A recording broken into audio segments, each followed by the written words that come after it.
마태복음 13장 1절에서 9절, 마태복음 13장 1절에서 9절 말씀입니다. 우리 함께 이 말씀을 읽겠습니다. 시작.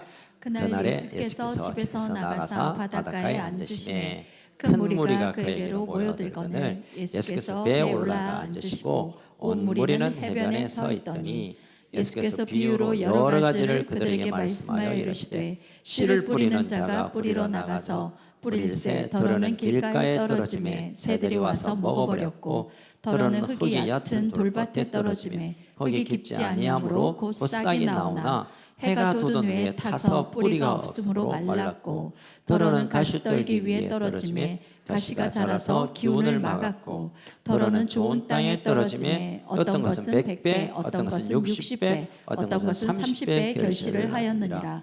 귀 있는 자는 들으라 하시니라. 아멘. 아멘. 지난 주일 월요일 부흥회를 통하여 하나님 나라의 복음, 킹덤 빌더, 하나님 나라를 세우는 자의 영생에 관해 우리가 말씀을 듣고 나누었습니다. 또 많은 분들이 은혜를 받기도 하고 또 어떤 분은 너무 어려워서 힘들었다는 분도 계시고 또 어떤 분이 있는지 잘 모르겠습니다. 그런데 분명한 것은, 정말 분명한 것은 우리 교회의 영적 기류, spiritual atmosphere, 영적 기류가 무언가 바뀌고 있다라는 것을 제가 체감합니다. 영적으로 제가 체감합니다. 뭔가 우리 교회의 어떤 흐름이 좀 바뀌어가고 있다라고 느껴지고 그것이 실제 같다는 생각들이 듭니다. 변화가 벌써 시작된 분들이 계시고 한 주간도 채 지나지 않아서 삶에 새로운 일들이 일어나기도 하고 또 어떤 분은 그대로도 또 어떤 분은 흔들리는 이런 시대를 우리가 만나고 있습니다. 그래서 여러분 그동안은 그냥 우욱 갈 수 있었지만 열린 문 앞에까지는 우욱 갈 수 있지만 열린 문으로 들어가는 사람과 들어가는 사람을 구경하는 사람으로 이제 나누어지는 이 시즌에 우리 교회가 가고 있다라는 마음이 제 일주일 내에 제가 기도하면서 마음속에 주신 마음입니다. 뭔가 새로운 시즌, 새로운 하나님의 일, 늘 거기서 거기고 거기서 거긴 것 같지만 하늘나라의 영적 세계 안에서의 우리 교회 공동체는 뭔가 새로운 시즌으로 새로운 단계로 들어갑니다, 여러분. 할렐루야. 예. 그래서 이제는 점점 차이가 날 거예요. 하늘문을 들어가서 하나님 나라를 누리며 살아가는 사람과 밖에서 구경하는 사람, 지금까지는 위치가 거기서 거기이기 때문에 별 차이가 없지만 이제는 점점 영적인 모습과 삶의 환경과 모든 형편이 달라질 것입니다. 차이가 날 것입니다. 모쪼록 제 마음속에 간절한 마음은 함께 거기에 올라타고 함께 들어가고 함께 하늘나라를 누리기를 주의 이름으로 축원합니다. 여러분 이제는 머뭇거릴 때가 아닙니다. 우짜까 이러실 필요 없습니다. 이제는 그냥 뛰어들어서 말씀 앞에 하나님의 나라에 하나님 주신 그 영광의 순간을 침노하고 쟁취하고 누리고 흘려보내는 삶으로 바꾸어지기를 소원합니다. 제가 이제 이번 주 월요일까지 너무 큰 은혜를 이제 우리 가족들이 받는 것 보고 이제 목사의 입장에서 보면 유명한 강사들이 오고 은혜를 받고 나면 제일 스트레스입니다. 왜냐하면 다음 주는 제가 설교를 해야 되는데 은혜 다 받아보고 이제 예를 들어서 이제 지난주에 스테이크, 토마호크 스테이크를 이빨 드시고 그 다음날 된장 끓여 놓으면 손이 안 가요. 그때 그 고기가 맛있었는데 그 육질, 그 마블링 씹히는 게 스펀지 같기도 하고 육즙 그거 먹다가 된장국 끓여 넣으면 오늘은 그냥 안 먹고 싶다 이럴까봐 제 마음에 콩닥콩닥합니다. 솔직히 말해서 제 입장에서. 그래서 하나님 다음 주는 무슨 말씀을 전해야 됩니까 하고 기도하는 가운데 우리가 지금 마태복음을 쭉 묵상하고 있어요. 처음 들으시는 분 계시나요? 예. 우리 큐티인 일정이 이제 마태복음 11장, 12장, 어제부터 13장이 들어가면서 어제 본문에 보니까 하나님 나라에 대한 비유가 딱 시작하더라고요. 마태복음 13장에는 하나님 나라가 뭔가를 비유로 말씀하시는 7가지 비유가 잔뜩 들어 있습니다. 13장 안에. 그래서 무릎을 딱 치면서 하나님 감사합니다. 하나님 나라에 대한 소망과 비전과 말씀이 선포되었다면 그 하나님의 나라를 더 분명하게 더 확실하게 붙들고 그 비유를 통하여 하나님의 나라를 이제는 경험하는 이 시즌 가운데 우리를 보내시기 위하여 마태복음 13장을 딱 오늘 말씀으로 주셨군요. 여러분 오늘 말씀은 마태복음 13장의 이 비유의 설명의 본문이에요. 아침에 큐티 하신 분 아시겠지만, 그래서 이제 마태복음 13장에 있는 7가지 하나님 나라의 비유를 하나씩 꺼내어서 우리 여러분과 함께 나누며 그 말씀을 여러분 그 초콜릿은 꺼내어서 먹어야 맛있습니다. 아멘. 그래서 말씀을 먹고 말씀을 나누는 시간을 보낼까 합니다. 자, 오늘 본문 앞에 보면 예수님의 제자들이 예수님께 질문합니다. 예수님 왜 비유로 말씀하십니까? 비유를 왜 하십니까? 그냥 직설적으로 바로 확실하게 스트레이트로 하나님 나라는 이런 것이다 라고 말씀하시면 되는데 왜 비유로 말씀하십니까? 라고 12장 마지막 부분에 그렇게 제자들이 예수님께 물어요. 그럼 비유가 뭔가에 대한 이유를 우리가 이 단어를 이해하고 오늘 첫 번째 비유를 함께 나누겠습니다. 여러분 이 비유라는 말은 헬라 말로 한번 따라 하실래요? 파라 볼레, 한 파라볼레 이겁니다. 파라볼레가 헬라 말이에요. 파라라는 뜻은 옆에, 곁에, 우리 경상도 말로는 자태, 바로 옆에라는 뜻이고요. 볼레라는 것은 디다 본다는 뜻이 아니고 던진다라는 뜻입니다. 그래서 파라볼레, 비유란 말에 파라볼레라는 것은 곁에서 던진다라는 뜻이 합성어로 되어 있습니다. 그래서 옆에서 던지는 게 비유입니다. 이게 왜 옆에서 던지냐면요, 이 파라볼레라는 이 비유에 두 가지의 특별한 의도가 있습니다. 예를 들어서 못 알아들으면 잘 봐라 내가 예를 들어볼게 이러니까 맞지? 이게 비유가 아니라 이 비유란 말 속에서는 숨기다라는 뜻이 있습니다. 숨기다, 옆에서 던져버리니까 어디서 찾을 수 없는 것처럼 비유라는 말씀은 뭔가 숨기는 의도로 비유를 말합니다. 우리 생각에는 잘 알아듣게 하기 위하여 비유를 하는 게 아니라 성경에 말하는 이 파라볼레라는 히브리어 헬라 원어 뜻은 히브리어는 마샬인데요, 헬라의 파라볼레라는 뜻은 숨기려고 뭔가 말하고 싶은 것을 숨기려고 하는 게 비유예요. 우리 생각과 좀 반대죠 어쩌면. 두 번째는 숨기되 특별한 사람에게만 알아차리도록 하는 게 파라볼레, 이 비유라는 거예요. 예수님이 왜 비유로 말씀하시냐면 저 무리들, 저 멍청한 저 바리새인들 못 알아듣으니까 잘 좀 알아들어 봐라 하고 설명한 게 비유가 아니라 하나님의 말씀을 숨겼다가 꼭 들어야 될 사람, 특별한 몇몇을 위하여 알아차리도록 설명하는 것이 이 비유라는 것입니다. 여러분 이것을 이해하기 위해서 12장 뒷부분에 가면 예수님이 갑자기 하늘의 가족에 대한 얘기를 합니다. 예수님이 무리가 막 둘러쌌는데 막 하늘 복음을 전하고 있는데 저기 가만 보니까 예수님의 어머니하고 동생이 이제 찾아왔어요. 옆에 보니까 마리아하고 예수님의 동생이거든요. 못 들어가니까 막 비집고 들어가죠. 선생님 예수님 저기 당신 어머니하고 동생들이 만나러 왔습니다 하니까 예수님이 뭐? 나의 어머니 나의 동생? 하나님의 뜻을 알고 깨닫고 행하는 자가 내 어머니요 내 모친이요 내 자매요 내 형제요 내 가족이라고 하는 말씀을 하셨어요.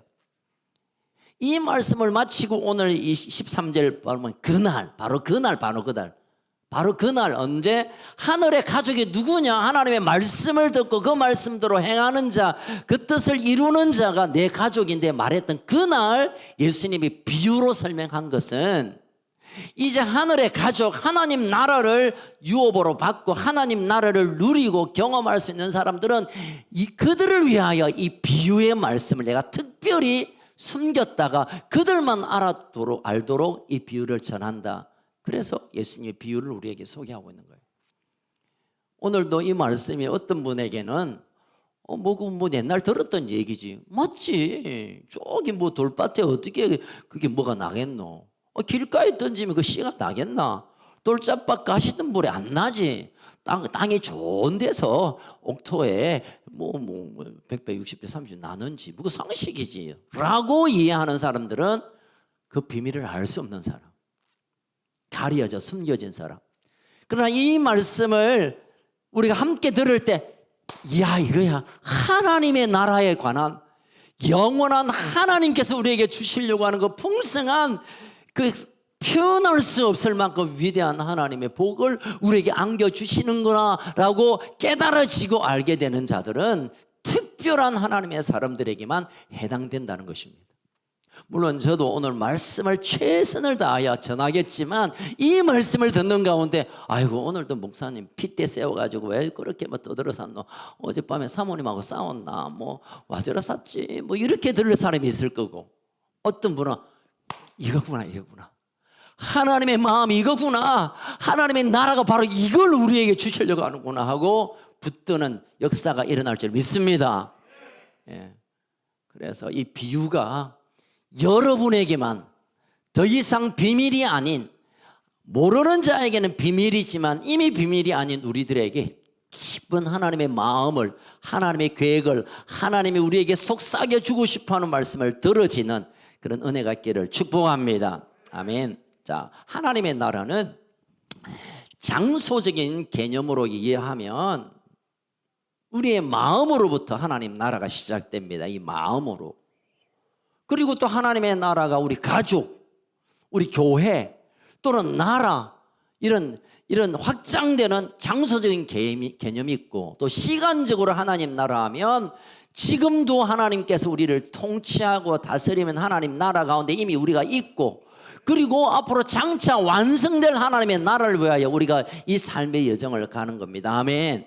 현재적인 것과 미래적인 것, 또는 장소적으로 보면 나와 우리와 우리 땅과 열방 가운데 하나님의 통치함이 하나님의 나라의 확장이다, 이렇게 이해하시면 좋을 것 같습니다. 자, 그럼 오늘 본문에서 하나님 나라의 비유, 첫 번째 비유가 뭐냐면 씨 뿌리는 자의 비유라고 성경에 그렇게 제목을 정해두었습니다.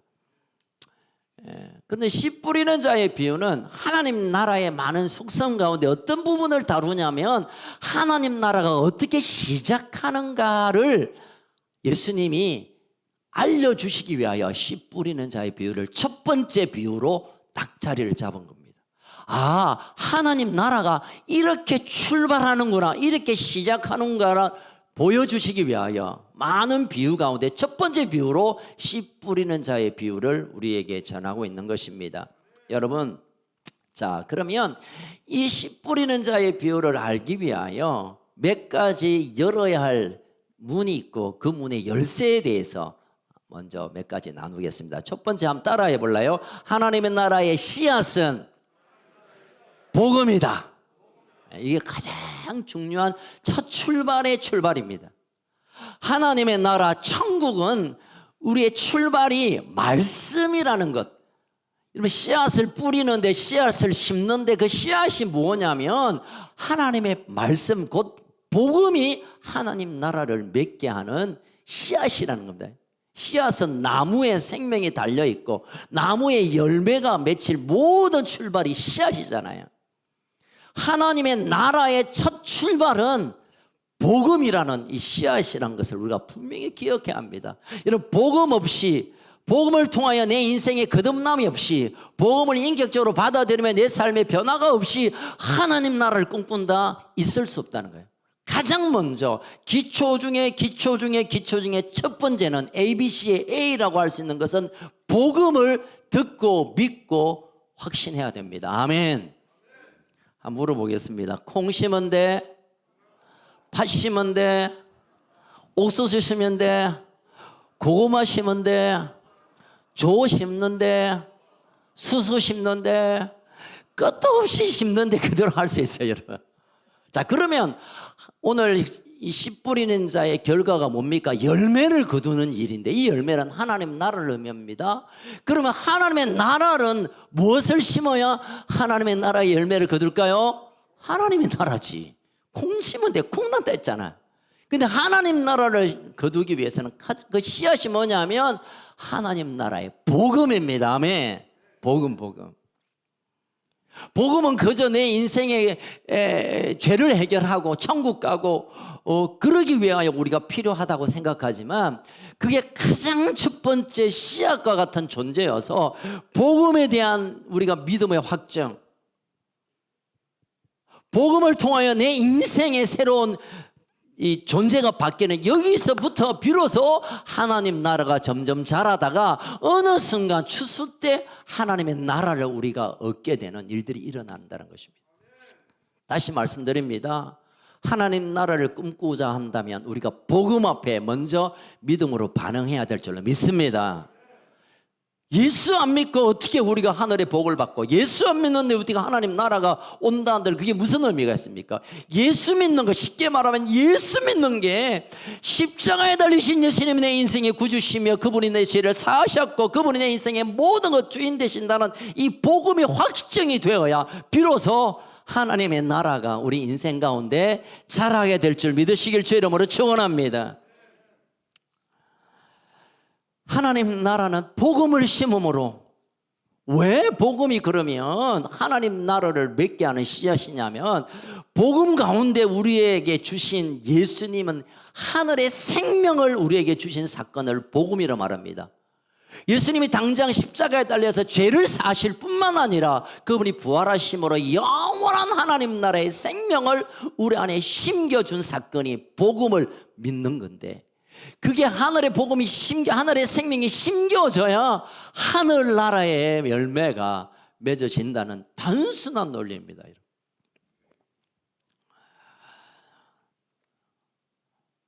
하나님의 나라를 여러분 갈망한다면, 하나님께서 신 우리를 통치하시고 내 삶을 다스리시고 하늘의 자원을 우리 가운데 풀어주시고 하늘의 그 영광과 하나님의 권세가 이 땅에 우리가 행하기도 하고 이 땅의 시간이 끝나면 영원한 하나님 나라의 하나님 보좌 옆에 앉을 수 있다는 이 비전은 첫 출발 예수 믿는 것, 더 정확하게 말하면 복음으로, 복음 앞에 내가 믿음으로 확정하는 일입니다. 아멘.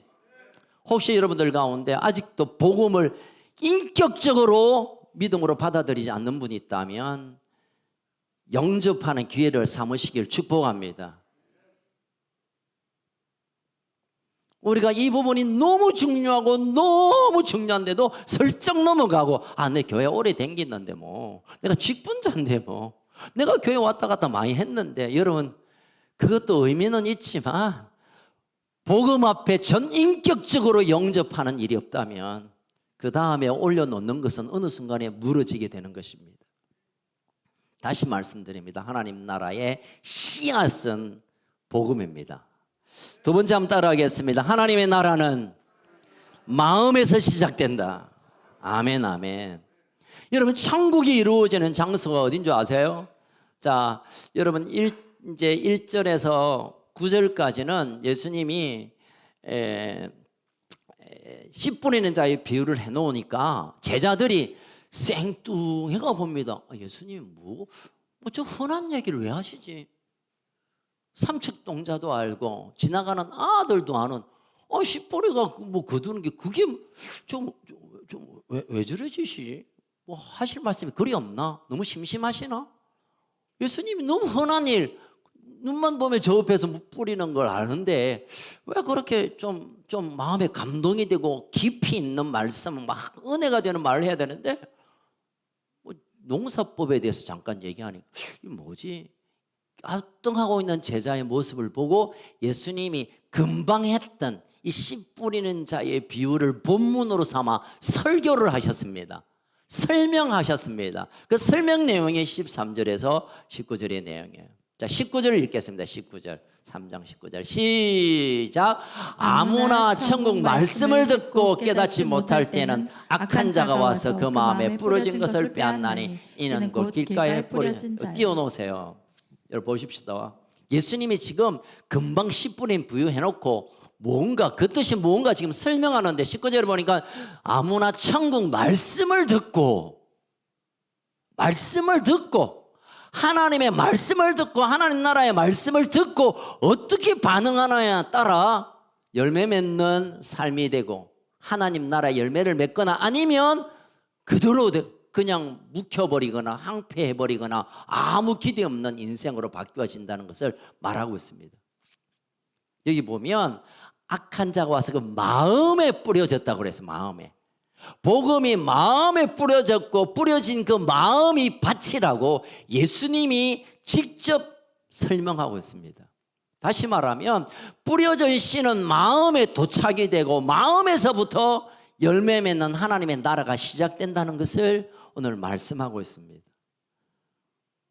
다시 말씀드릴까요? 천국은 하나님의 나라는 갑자기 내 형편이 나아지는 것은 두 번째, 세 번째고 우리 교회가 막 하나님 나라의 기쁨이 흘러넘치는 것은 세 번째, 네 번째고 이 나라가 경제적으로 어려움을 이기고 전 세계를 먹여 살려낼 수 있는 하나님의 도구로 쓰임받는 것은 다섯 배, 여섯 번째 얘기고 첫 번째 하나님 나라의 출발은 내 마음에서부터 시작되는 겁니다. 아멘. 이 마음은 헬라어로 카르디아라고 하는데 이 카르디아는 영어로 heart, 심중 내 깊은 마음 안에서부터 하나님 나라가 이제 움이 트고 싹이 나고 자라게 된다는 거예요. 그러니까 우리의 마음이 먼저 하나님 나라 천국이 임하는 것으로 하나님의 나라, 저 영원한 하나님의 나라고 시작된다는 겁니다. 지금은 힘들고 짜증나고 괴로워 어려워도 그 죽고 나서 천국 가면 그만이지. 아니요 여러분, 아니요. 가장 먼저 우리의 마음에서부터 천국이 시작되고 그래서 이 마음을 함께 나눈 우리 가족의 천국이 임하고 하나님이 다스리는 나라가 되고 그런 자들이 모여있는 교회가 하늘나라의 실제가 나타나고 아멘. 그런 자들이 곳곳에 불려자던 나라와 민족을 품고 기도하며 그들을 섬길 때 이 나라에 하나님의 천국이 임하는 겁니다. 아멘. 가장 먼저 내 마음, 정확하게 말하면 내 마음 심중에서부터 천국이 출발되어야 합니다. 여러분, 나는 힘들고 짜증나고 괴롭고 막 죽겠지만 천국 가겠지. 그날 안 옵니다. 안 옵니다. 출발을 안 했는데 어떻게 그날이 옵니까? 출발을 해야 꼬린 지점에 도착하잖아요. 다시 여러분께 정리해드립니다. 내 마음 깊은 곳에서부터 하나님의 나라가, 하나님의 다스림, 하나님의 평강, 하나님의 기쁨, 하나님의 풍성함이 경험되어지기를 주의 이름으로 축원합니다. 여러분, 마음이 심중이 어떠한가를 알기 위해서는 그 사람의 행동을 보면 알고 그 사람이 하는 말을 보면 알고 그러면 그 사람이 어떤 생각을 가진가 하면 대충 눈치를 챕니다. 속에 시커먼 게 들어있으면 말을 하면 시커먼 말을 해요. 얼굴도 시커멓습니다. 물론 비비크림 바르고 막 화장을 하고 파운데이션 하면 뽀얘 보이지만 말을 막 한번 품격 있게 하더라도 그 말 안에 있는 시커먼 것들이 툭툭 떨어지는 것은 심중에, 마음에 아직 하나님 나라가 시작되지 않았습니다. 저는 요즘 많은 얘기를 들어요. 목사님 뭐 웃자입니다. 목사님 그러면 이분이 나에게 전하는 말이 심중에 하나님 나라가 있는 사람의 말과 아닌 것과 금방 구분이 돼요. 뭐 별 고민 없이. 그러면 내가 누구의 말을 들어야 될 건가 쉽게 제가 판단하게 됩니다. 하나님 나라를 선택해야 되는지, 그러면 하나님의 나라의 마음과 하나님의 통치, 하나님의 성품이 들어가는 그게 하나님 나라를 보게, 그들과 함께 있어야 하나님 나라를 누리게 되는 것이죠. 자, 세상에서는요, 어떻게 하면 이 땅을 천국으로 만들까?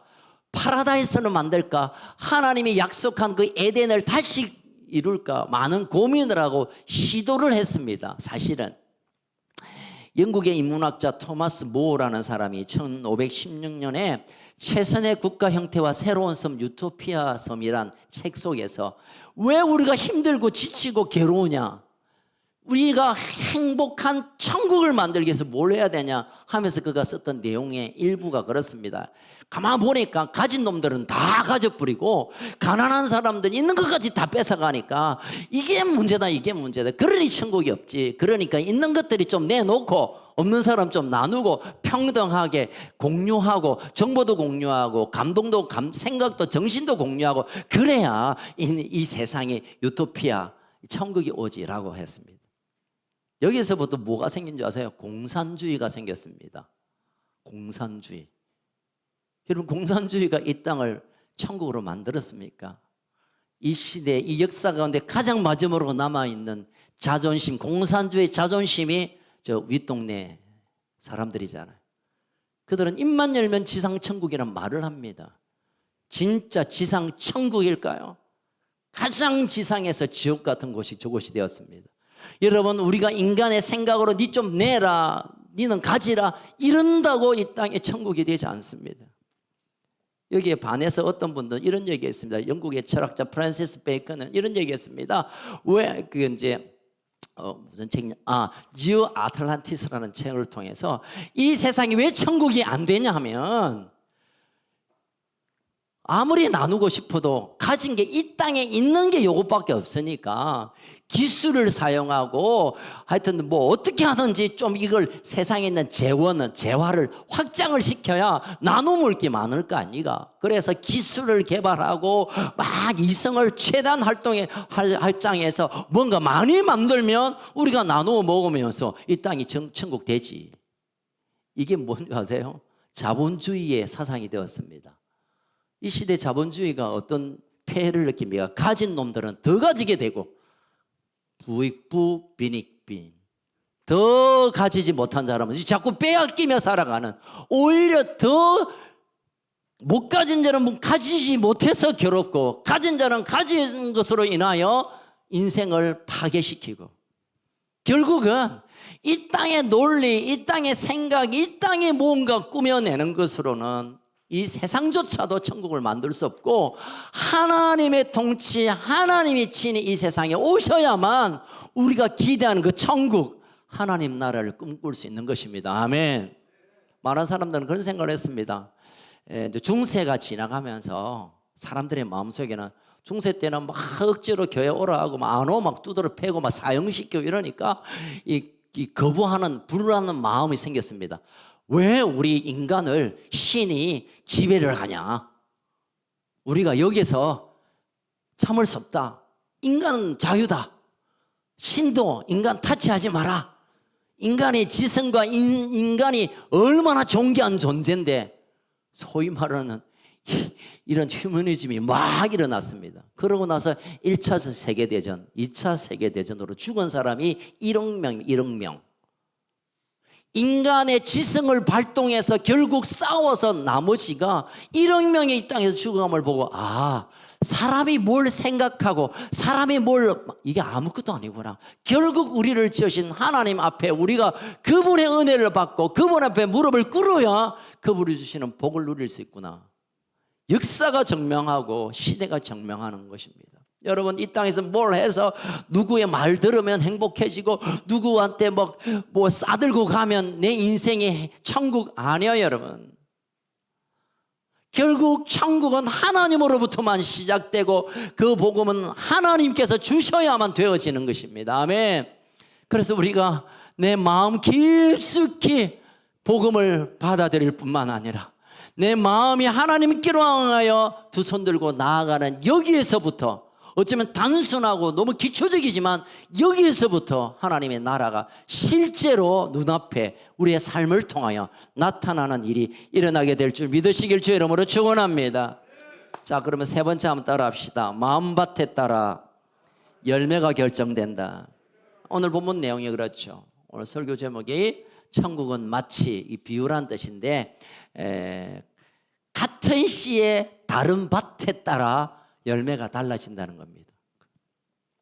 여러분 농사를 좌우하는 많은 요인이 있습니다. 혹시 농촌에서 오신 분 농사할 때 뭐가 제일 중요합니까? 씨가 중요하죠. 씨가 중요합니다. 또 날씨 그럼 날씨 그럼 물이 적당하게 또 비가 와야 되죠. 또 좀 이따가 마지막에 얘기해줘요. 그 다음에 일꾼이 있어야지. 내버려 두면 제대로 잘 안 와. 또 뭐? 그 답인 줄 알았어. 심을 땅이 중요. 땅이 없으면 씨앗이 있어봐야 뭐 거름이 있어봐야 뭐 비가 오나 땅이 좋아야 됩니다. 아멘. 그 땅이 어쩌면 모든 요소보다 가장 중요한 것입니다. 예수님이 그걸 보고 계세요. 야 비가 많이 와야 뭐 열매를 맺는다. 야 일꾼을 좀 똑똑한 일꾼을 써야 뭐 열매를 맺지 아니라 땅에 관한 얘기를 먼저 나눕니다. 자, 오늘 본문에 보면 씨 뿌리는 자 농부가 씨를 뿌리는데 어떤 씨는 길가에 돌밭에 가시덤불에 옥토에 떨어집니다. 아니 농부가 돌았나? 왜 그 귀한 씨앗을 그 복음을 하늘에 생명이 있는 걸 왜 길가에 던지지 돌밭에 왜 던지지? 여러분 이렇게 이야기 시작하면 오늘 본문을 오해합니다. 여러분 우리의 농경법은 개간으로 해가지고 골도 팔고 그리고 이제 씨앗이 담겨질 이 뭐랍니까 그걸 갖다가 하여튼 그 묘판 같은 거기에 톡톡톡 심지만 이 팔레스타인에서의 농법은 그냥 일단 씨를 뿌립니다. 일단 씨를 뿌리다 보면 어떤 씨는 바람에 날다가 저 막 돌에 낑길 수도 있고 또 어떤 씨는 막 사람 댕기는데 흩어질 수 있고 이 농부가 사람이 쪼달아서가 아니라 본래 그렇게 해요. 그러다가 가만 보고 있다가 우미 돋고 싹이 돋으면 거기다가 이제 손질을 해서 거기다가 거름도 주고 뭐 이렇게 하는 거죠. 지금 예수님이 말하고 있는 이 네 가지 밭의 얘기는 우리의 마음을 의미한다고 합니다. 첫 번째는 어떤 밭입니까? 성경을 한번 읽어보세요. 3절 시작. 예수께서 비유로 여러 가지를 그들에게 말씀하여 이르시되 씨를 뿌리는 자가 4절 뿌리러 나가서 시작. 뿌릴 새들은 길가에 떨어짐에 새들이 와서 먹어버렸고. 뿌렸는데 길가에 도로에 떨어지니까 지나가다가 새가 먹어버렸어요. 그래서 제자들이 그럴 수 있지 뭐 그런 거 아이가 이러고 있는데 예수님이 설명을 해야 돼. 야 이놈들아 그게 아니고 그 뜻은 이런 영적인 의미가 있는 거야 하고 설명한 것이 있습니다. 19절 시작. 아무나 천국 말씀을 듣고 깨닫지 못할 때는 악한 자가 와서 그 마음을 뿌려진 것을 빼앗나니 이는 곧 길가에 뿌려진 씨앗은 뭐냐면 악한 자가 와서 그 씨앗을 물고 악한 자가 새를 의미하는구나 라고 이해하게 되겠죠. 말씀을 듣고 깨닫지 못하는 것. 말씀이 선포되었는데 하나님의 말씀이 친히 우리 가운데 임했는데 모르겠다 내가 머리가 나빠가 내가 못 배워가지고 내가 뭐 참 다른 생각 때문에 이런 핑계를 하면서 일단 나 잘 모르겠다. 너무 어려워서 못 알아듣겠다. 이건 뭐냐면 길가에 뿌려진 마음밭, 열매 없는 밭이라는 거죠. 두 번째 바로 넘어갑시다. 5절 6절 시작. 들어는 시작. 들어는 흙이 얕은 돌밭에 떨어지니 흔히 급지 아니므로 곧 싹이 나오나 해가 돋은 후에 타서 뿌리가 없으므로 말라. 돌밭에 떨어졌는데 흙이 별로 없으니까 그 씨앗이 이렇게 제대로 안 심겨주죠. 뭐 그럴 수 있죠. 이것에 대해서 예수님 또 설명합니다. 20절 21절 시작. 돌밭에 뿌려졌다는 것은 말씀을 듣고 즉시 기쁨으로 받되 그 속에 뿌리가 없어 잠시 견디다가 말씀으로 말미암아 환난이나 박해가 일어날 때에는 곧 넘어지는 자요. 이야 하나님 이렇게 나를 사랑하시구나. 하나님 나를 내가 이렇게 쟁취해야지 하다가도 환난과 어려움과 형편과 감정이 건드려지고 열받으면 에이 때리쳐뿌라. 이분이 누구실까요? 옆눈을 잘 보세요. 그분 맞아요. 옆눈 보는 그 사람이 그 사람이에요. 많은 분들이 그럼 은혜 받고 막 신앙생활 잘하고 막 박수치고 위로하고 이러면 막 이랬다가 뭔가 좀 환란이 있고 마음에 앙드는 구석이 있고 하면 그냥 휙 몰라. 열매 맺지 못하는 돌밭에 뿌려진 마음의 밭입니다. 넘어갈까요? 세 번째 7절 시작. 들어는 가시떨기 위에 떨어짐에 가시가 자라서 기운을 자, 7절 말씀을 예수님이 22절에서 이렇게 설명합니다. 시작. 가시떨기에 뿌려졌다는 것은 말씀을 들으나 세상의 염려와 재물의 유혹에 말씀이 막혀 결실하지 못하는 자요. 그래, 이 말씀으로 내가 살아야지, 하나님 나를 비전으로 삼아야지 하다가 살다가 보면 힘든 일이 있잖아요. 갑자기 몸이 아프거나 재정적으로 어려움이 없거나 내 주변에 있는 사람이, 내 가까이 있는 사람이 막 괴로우면 그 사건들이, 그 어려움들이 막혀서 더 이상 성장하지 못하는, 내 감정이나 추스리고 내 힘든 것만 묵상하고 내 괴로운 곳에 사로잡혀서 하나님 나라가 자라는 일을 막는 일, 열매 없는 삶의 모습입니다. 자, 마지막으로 8절 시작. 좋은 땅에 뿌려졌다는 것은 시작. 더러는 좋은 땅에 떨어짐에 어떤 것은 100배, 어떤 것은 60배, 어떤 것은 30배의 결실을 하였느니라. 자, 예수님이 어떻게 설명하나요? 23절 시작. 좋은 땅에 뿌려졌다는 것은 말씀을 듣고 깨닫는 자니 결실하여 어떤 것은 100배, 어떤 것은 60배, 어떤 것은 30배가 되느니라 하시더라. 어떤 말씀이 뿌려져도 아멘으로 받아들이는 것은, 씨앗이 떨어지면 좋은 땅은 그 씨앗을 받아들임으로 그에게 있는 습도와 적절한 것으로 그 씨앗을 끌어안고 생명을 움틀 때까지 기다리는 것, 이 좋은 땅. 여러분, 열매 맺는 하나님의 나라의 열매, 하나님 나라의 복, 하나님 나라의 풍성함을 경험하는 자는 어떤 말씀이든지 그 말씀을 믿음으로 아멘하는 자입니다. 아멘. 아유, 목사님 또 오늘 내 또 치네, 나 까네, 목사님 또 열받았나, 또 뭐 얘기 누가 또 일러 바쳤나, 또 내보고 막 쫓네. 아니, 하여튼 나를 그런 자 아니고, 나에게 위로의 말씀도 아멘, 책망의 말씀도 아멘, 비전의 말씀도 아멘, 낙심 속에서도 아멘, 괴로움 속에도 아멘, 말씀을 그대로 아멘으로 흡수하고 수용하는 좋은 밭에 하나님께서 열매 맺는 일을 행하시겠다는 겁니다. 아멘. 그러니 은혜 받는다, 이것에 대해서 강사가 누구냐는 별 중요하지 않아요. 장로님 감사해요. 유명한 분도 우리에게 은혜를 내릴 수 있는 분이시지만, 지나가는 아이가 한마디 내뱉는 말 속에서도 힘을 얻고 위로를 받고 있습니다. 제가 한번 이제 작년 말 같은데요, 이제 연말을 준비하고 하는데, 이제 제가 이제 마치고 내려가니까 비욘세 아이 중에 이제 초딩 1학년인가 2학년인가 모르겠습니다. 근데 내가 막 내려오니까 목사님 너무 힘드시죠? 목사님 요즘 너무 바쁘세요. 천천히 하세요. 이러더라고. 제가 문을 열고 딱 나가다가 머리가 찌릿찌릿했습니다. 하나님의 임재가 경험됐어요. 목사님 천천히 하세요. 이 말이, 너 왜 그렇게 바쁘게 쫓아다니느냐? 내 앞에 머물 수 없느냐?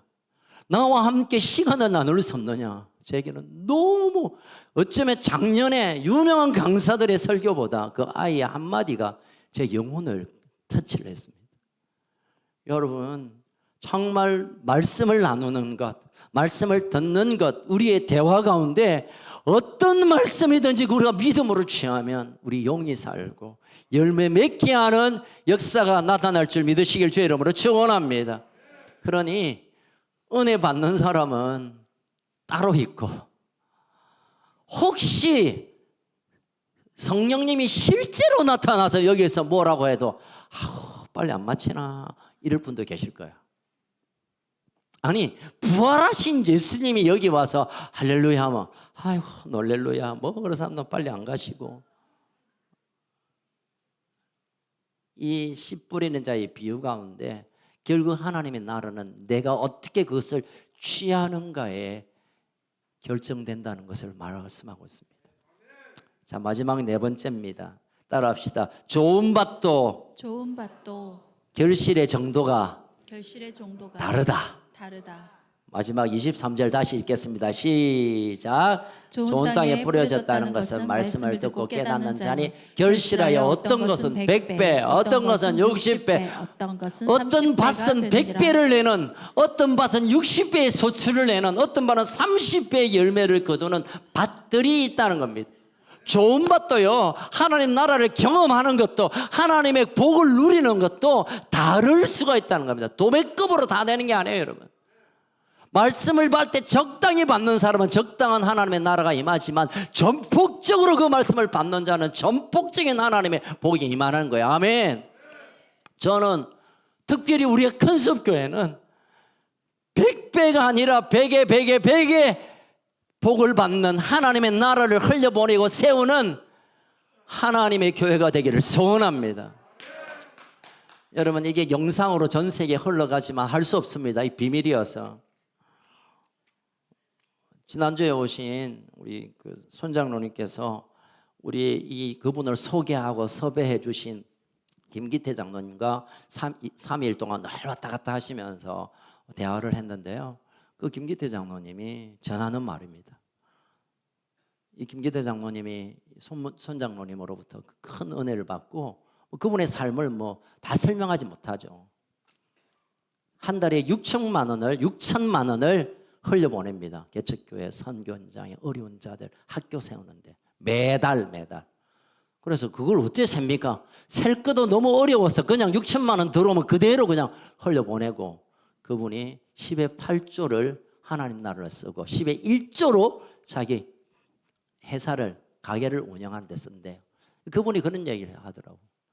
손 장로님이 좀 우리나라에 잘 나가는 교회 거의 다 강서로 다녔는데, 좀 큰 교회, 좀 잘 나가는 교회 다녔는데, 어떻게 큰 숲교회만 이런 마음을 나누셨다라고 했던 말이 뭐냐면, 다 들었죠. 저 교회, 저 큰 숲교회는 하늘 문이 열린 교회다. 이 말을 단 한 번도 들은 적이 없대요, 그 장로님이. 도대체 저 교회가 무슨 교회인지 모르겠는데 합동처 골치 아픈 교회인 줄 알았는데, 하늘 문이 열린 것, 그게 눈으로 보았대요. 여러분, 우리가 하늘 문을 열기 위하여 열어달라고 얼마나 많이 기도해 왔습니까? 금식하며 아침마다 예배 때마다 하늘 문 했는데 하나님이 열려 있대요, 여러분. 그 다음 거는 여러분 알아서 들으시고, 저는 좋은 것만 듣습니다. 여러분, 하늘 문이 이미 열렸습니다. 아멘. 이제는 우리가 그냥 아이고 어디 있노, 천장도 다 닫혀 있구만, 내 형편도 꽉꽉 막혀 있고, 어떤 사람은 떠나고 어떤 사람은 안 된다 그러고 어떤 사람은 죽겠다 그러는데 천국 문이 열려? 눈을 뜨시기를 축복합니다. 하나님의 말씀이 그냥 목사 떠드는 소리 같은데, 아니요. 예수님이 지금 말해도, 예수님이 이 말씀을 증거해도 제자들도 무리들도 잘 듣지 못했습니다. 그러니 예수님이 가슴을 치며 하는 말씀이 있습니다. 9절, 귀 있는 자는 들으라. 귀 있는 자는 하나님의 아들 예수님이 오셔서 하신 말도 들어야 된다라고 말씀하셨는데, 지금 우리 교회를 향한, 이 시대를 향한 하나님의 하시는 말씀을 귀 있는 분은 들으시길 주의 이름으로 축원합니다. 눈을 열어 보시기를 축복합니다. 이제는 더 이상 우리가 여기에 머물고 눈앞에 있는 것으로 판단하고 거기 있는 시간이 아닙니다. 여러분, 귀 있는 자는 들으시기를 축복합니다. 하나님의 나라가 우리의 마음속에 벌써 출발되었음을 믿습니다. 이제는 그 마음속에는 하나님 나라가, 가족들이 모일 때 우리 가족 안에, 우리 가정 안에 하나님이 친히 와 계시는, 통치하시고 임재하시고 운행하시는 역사가 일어나기를 축복합니다. 여러분, 많은 분들이 그런 오해를 가지고 있는 분이 계세요. 야, 기독교는 가난해야지, 목사는 그냥 배고프게 살아야지, 헝그리 정신으로 하라는 말인가? 여러분, 오해하죠. 기독교는 빈곤의 종교, 가난의 종교, 쩔쩔쩔 그 꾸지레한 종교가 결코 아니에요, 여러분. 하나님의 부요함을 경험하고 흘려보내는 가장 부요로운 종교입니다. 아멘. 별로 아멘이 안 되시는가 봐요. 여러분, 예수님께서 부자들을 안 만났습니까? 많은 부자들을 만났습니다. 부자 저놈들 못된 놈이다 그러지 않았습니다.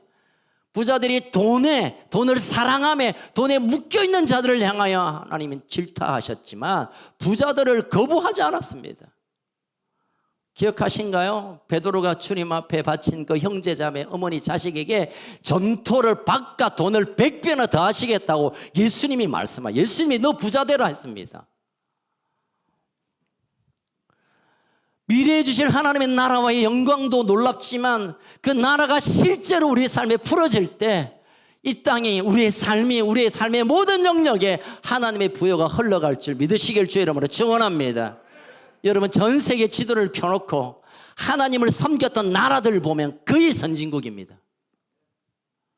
지도를 펴놓고 가난하고 지들고 그 3세계들 보면 하나님을 비방하고 지금도 하나님을 거부하는 자들, 그런 나라들입니다. 거의 대부분. 우리나라 얼마나 지치고 힘들고 이러웠습니까? 그러나 120년 전에 이 땅에 복음이 들어오고 교회가 세워지고 나를 위해 기도하는 그 기도를 하나님 들으시고 우리 나라를 부강케 하셨습니다. 아멘. 저는 지도자들, 여러분 이 땅에 우리나라의 지도자들이 그 누구 하나 제대로 세워진 자가 있습니까? 그럼에도 불구하고 이 나라를 세계 10대 나라로 올린 것은 하나님의 나라의 복음을 붙들고 기도하는 하나님의 사람을 통하여 하나님의 부여를 허락하신 줄로 믿습니다. 여러분, 하나님의 나라는 그저 그냥 천국 가면 되고 마음에 그냥 위로받으면 되고 아이고 뭐 괴로워도 참고, 그게 아니에요. 여러분, 완성될 하나님 가장 영광스러운 나라고 그 나라의 실제가 이제 우리 삶 속에 올 것입니다. 아멘. 여러분, 계시록 보니까 천국의 보도블록이 금이라요. 금 24K. 예전에 저희 가까운 한 여성분이 그런 기도했습니다. 우리 집에서 하나님, 천국의 보도블록 하나만 떨어뜨려 주이소. 그래서 옆에서 잘 떨어뜨려야 된다. 우리 대가리 맞으면 죽는다. 여러분, 하늘나라의 도로가 보도블록이 금이라요. 금. 이 땅에 고생 바가지 하다가 거기서 금 뭐 필요해요? 여러분, 그게 금이. 하나님의 부여가 실제로 우리의 삶 속에 풀어지는 역사가 일어나게 될 줄 믿습니다. 아우, 나는 가난이 뭐 평편이 내가 팔자인데 우리 부모님 가난했고 나도 지금 가난하고 아이들도 가난할 건데 가난이 대물림이 우리 집안의 뭐 전통입니까? 아니에요. 여러분, 하나님 나라가 임하면 우리의 심중에 하나님의 통치가 있으면 하나님이 결코 가난을 내버려 두지 않습니다. 아멘. 하나님의 나라는 아픔과 눈물과 암이 없다고 했습니다. 하나님 나라는 온전한 치유입니다. 그 나라가 우리 심중에 임하면, 우리 가정에 임하면 모든 악한 질병도 떠나가게 될 줄 믿으시기 바랍니다. 이것은 결코 기복을 말하는 게 아니라 세상의 부요를 말하는 게 아니라 하나님 본래 그런 분이세요. 사랑하는 우리 건축가족 여러분, 이제 저는 이 하나님 나라에 우리 함께 도전하기를 축복합니다. 가장 먼저 내 심중에, 내 마음속에 하나님이 다스리시는, 하나님이 내 마음과 감정과 일상과 내 행편을 철저히 다스리도록 하고, 그리고 우리 가족들이 모였을 때 하나님의 얘기를 나누고 하나님의 마음을 나누고 우리가 함께 모였을 때 하나님의 존귀함으로 함께 나아갈 때 하나님 우리의 교회를 통하여, 우리 가정을 통하여, 우리의 가정들을 통하여 영광 받으실 뿐만 아니라 하나님의 부요가 실제로 우리의 삶 속에 열매 맺는 30배 정도 말고 100배 맺는 여기에 우리 함께 들어가기를 주의 이름으로 축원합니다. 한번 기도하겠습니다. 살아계신 하나님 아버지, 이제 하나님의 말씀을 그냥 믿음으로 받습니다. 내 심령에 복음이 심겨지게 하여 주시고 그 복음이 더 분명하게 심겨지게 하여 주옵소서. 굳어버린 마음, 식어버린 길가의 마음이 아니라 원망과 불평의 돌짝밭이 아니라 시험과 유혹 속에 근심하는 가시밭이 아니라 무슨 말씀이든지 아멘으로 받는 좋은 밭이 되어서 하나님이 우리의 인생을 통하여 맺고자 원하는 각양의 좋은 축복들과 하나님의 나라가 이제는 실제로 나타나게 하여 주시옵소서. 하나님의 때가 되면 추수의 시간이 올 텐데 하나님의 시간에 추수의 때 우리가 주님 앞에 나갔을 텐데 빈손으로, 공고함으로, 가난함으로, 깨어짐으로 서지 않게 하시고 하나님이 주신 이 복을, 하나님이 주신 이 하나님의 나라의 풍성함을 하나님이 여기 내어놓습니다. 고백할 수 있는 하나님의 사람들로 우리를 세워 주시옵소서. 하나님, 이번 한 주간 무엇을 하든지 누구를 만나지 어떤 상황 속에서도 하나님의 마음으로 말하고 하나님의 나라의 비전을 나누고 하나님 나라의 영광을 꿈꾸며 살아가는, 하나님의 나라의 인생을 살아가는 우리 가족들이 되게 하여 주옵소서.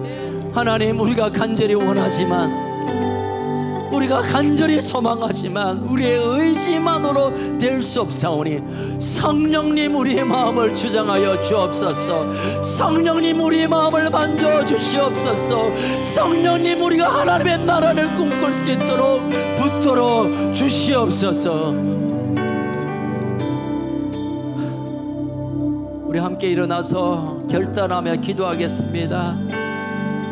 가장 먼저 여러분, 복음을 믿음으로 받지 않으면 아무것도 출발할 수가 없어요. 복음이 내 속에 확신으로 박히지 않으면 아무것도 우리는 기대할 수 없습니다. 여러분, 먼저 우리가 복음을 다시 믿음으로 고백하면 좋겠습니다. 하나님, 나는 죄인입니다. 나는 그동안 하나님을 부정하고 하나님의 뜻을 거스르며 살았습니다. 나는 죄값으로 도무지 청산할 수 없지만 예수님이 십자가에 달리며 나의 모든 죄를 대신하였고, 나가 예수님 죽은 것처럼 내 자신도 이미 죽었습니다. 나의 거짓자가 완전히 죽었습니다. 이제 예수님의 구원이 내 속에 이루어졌고 예수님의 능력이 내 안에 임하였고 예수님이 우리에게 전해주신 하나님의 나라가 시작되었음을 믿습니다. 이제 우리의 마음밭을 가꾸겠습니다. 내 마음밭을 가꾸겠습니다. 성령님 도와주시옵소서. 성령님 도와주시옵소서. 성령님 도와주시옵소서. 길가밭 돌짝밭 가시밭이 아니라 좋은 땅 옥토로 내 심령을 갈아엎어 주시옵소서.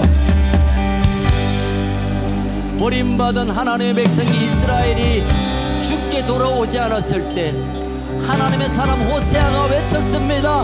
우리의 마음을 기경하자, 우리의 마음을 갈아엎자. 그래야 하나님이 오신다. 하나님, 이 시간 우리가 당부하는 것은 내 마음을 갈아엎겠습니다. 하나님의 나라의 복음의 씨앗이 잘 심겨지도록 내 마음의 밭을 갈아엎겠습니다. 성령님 도와주세요. 우리 주여 외치며 결단하며 강구하며 함께 나가겠습니다. 주여!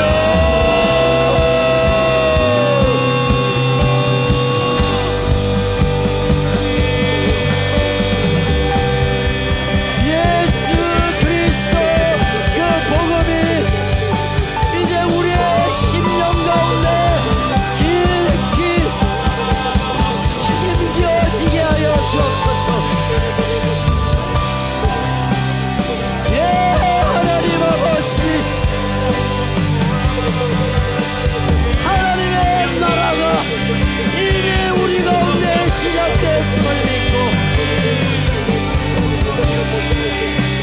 하나님의 나라를 이제는 성장시키며 확장시키며 그리하여 100배, 60배, 30배 수많은 열매로 인하여 하나님의 나라를 증거하며 나타내며 누리며 살게 하여 주옵소서.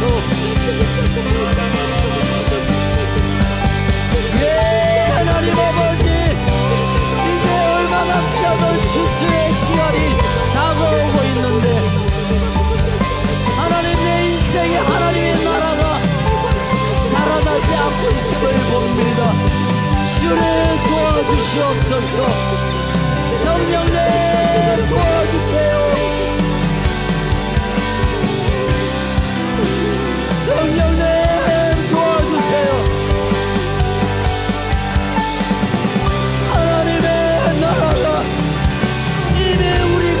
심겨졌고 점점 자라나 출소할 때가 이르렀음을 봅니다. 하나님, 하나님,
살아계신 하나님, 우리의 심령 가운데 복음을 심어주시고 그 복음으로 인하여 하나님 나라가 자라게 하심을 인하여 감사합니다.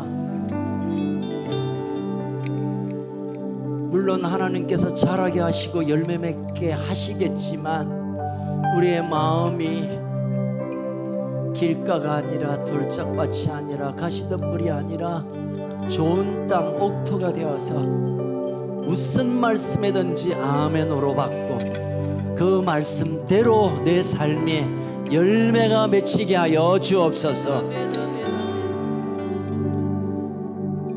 하늘에 완성될 하나님의 나라를 거둘 뿐만 아니라 이 땅에서도 하나님의 부요와 하나님의 풍성함을 실제로 열매 맺는 하나님의 축복의 통로로 우리를 사용하여 주시옵소서.